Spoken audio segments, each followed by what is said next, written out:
everyone, be welcome to Evening with Gelda program. Today I would like to present you a multi-talented person, a poet, a writer, a producer, Richard Spisak. Richard Spisak, poet of the Three Rivers, began writing for radio and television in the 70s. He has written and produced over 237 radio and stage plays, including The Cave the Apple Band, Red Rabbit Reed, and the love song of Godzilla and Mothra. Richard has published 3 books so far: Two Small Windows in a Pair of Mirror Doors, Between the Silence, are both short story collections, and his latest volume is a compilation of his best poetry, 7370 Ellen Drive.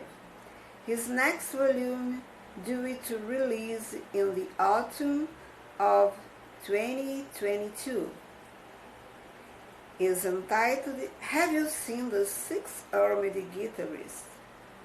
His contact, ricky@everyvoice.com. Oh, okay, let's start our interview, dear poet. Rick, were your involvement with literature and poetry something planned? Well, I became interested in literature very young. I was a voracious reader, and I came across the Iliad and the Odyssey, and I read the Iliad, and I got so inspired. It was one big long poem, and that plus the poems I'd heard as a child, I just thought this was the neatest thing. And since I fell in love with early ancient history, I learned that the poets were the ones who told those stories. Which poetic style holds your attention the most? Freeform, no question about it. I know there are people that hold to one style, that really love and being meticulous about following a particular rhyme scheme or rhythm. I am not interested in that. I'm interested in following my muse, and where the muse takes me, where inspiration takes me, that's where I want to go. I have never been concerned, okay, with the exception of writing haiku, never really been concerned with a rhyme scheme or with a rhythm scheme. What's your current bedside book which you would recommend to your readers? Both the Odyssey and A Good Soldier Spike. One a great epic poem, and the other political satire, cultural satire. Of the 3 items, which one or which are you looking for to inspire yourself to writing? Nature, the human being, or feelings and emotions? I would say nature is inspiring to me insofar as I hope to be one of those who protect it. That's important. Next, the human condition interests me to no end. I think that humans are a very interesting lot, and they're obviously slow learners. So some of us are always trying to push just a little. What about feelings and emotions? Oh, feelings and emotions. Well, what poet? What poet does not feel the tide of emotion? Whether it be elation, desire, depression, sadness, loss. These, I think, color our lives. And I think you'd be hard-pressed to write without emotion being the underlying foundation, the structure of our lives. Humans Humans, they're a curious lot, endlessly amusing.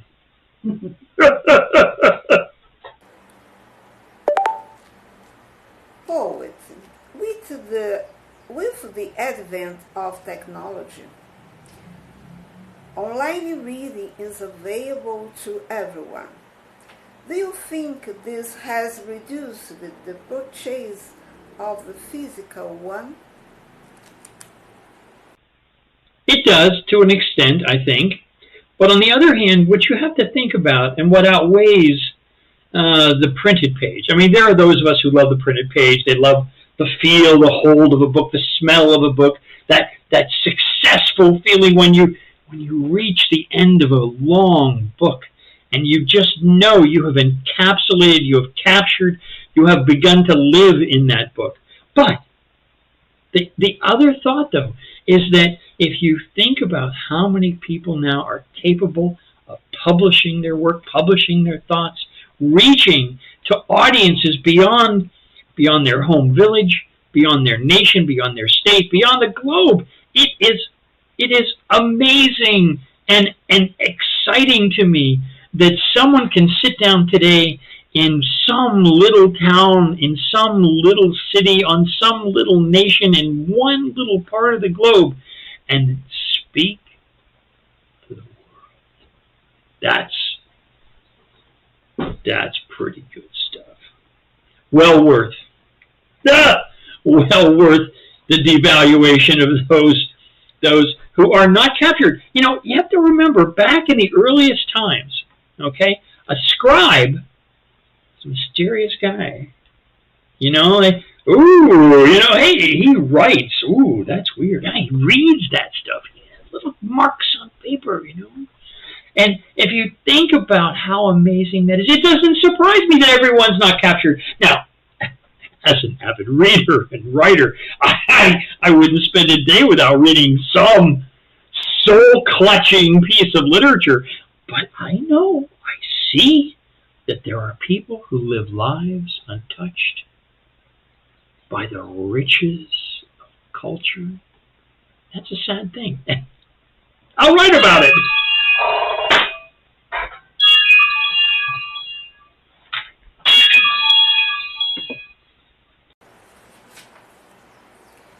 Cite the greatest poet of all time, in your opinion. No question. No question at all in my mind. Homer. And why? Homer in the West. Homer because the poems and the adventures he has captured have lived for thousands of years. And that great adventure, I think, will live even longer. Which poets do you identify yourself when reading their works? Well, that's pretty easy. I am touched and inspired by William Shakespeare, E. Cummings, and some contemporary poets like Jim Morrison, and I would say the poet Warren Zevon.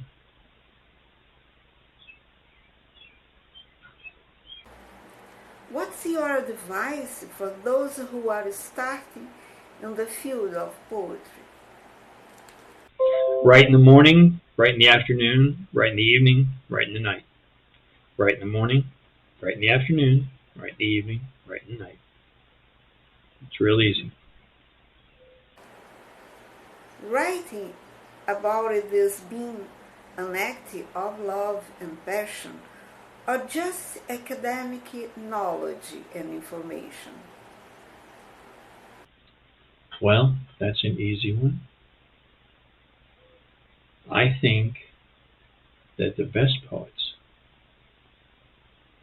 speak because they must. because the universe reaches out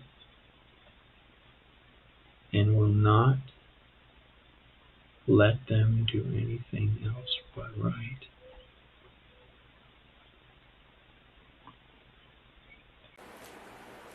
Finalizing our interview, kindly, could you recite a poem of yours for all of us now?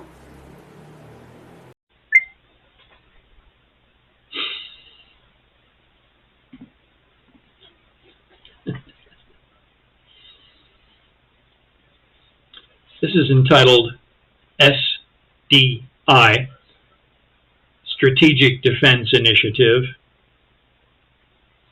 an orbital poem for the technologically advanced. Can your biorhythms cancel REM sleep?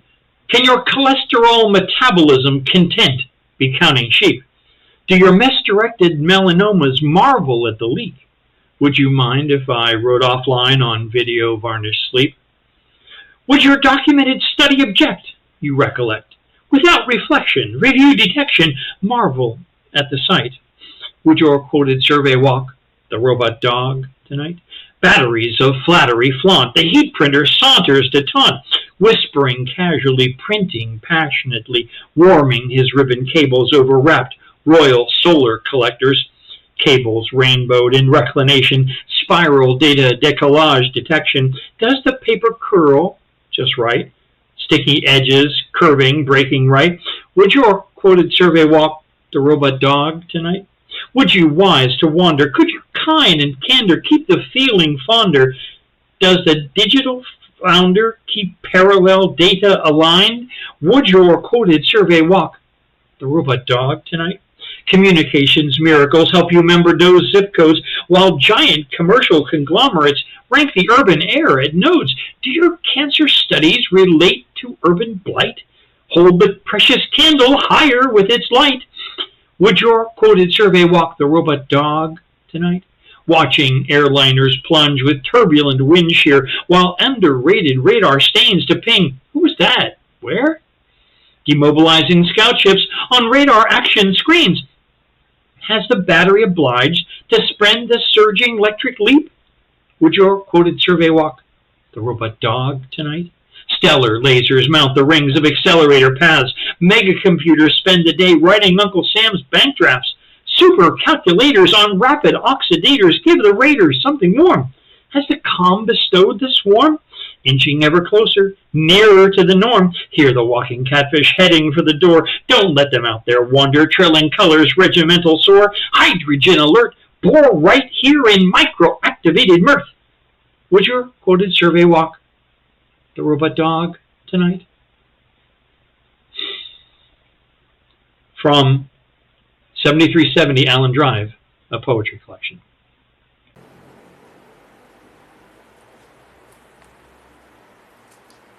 Dear poet, it was a great pleasure to have received you today. And guys, hope to see you and meet you in the next Sunday, okay? Bye-bye.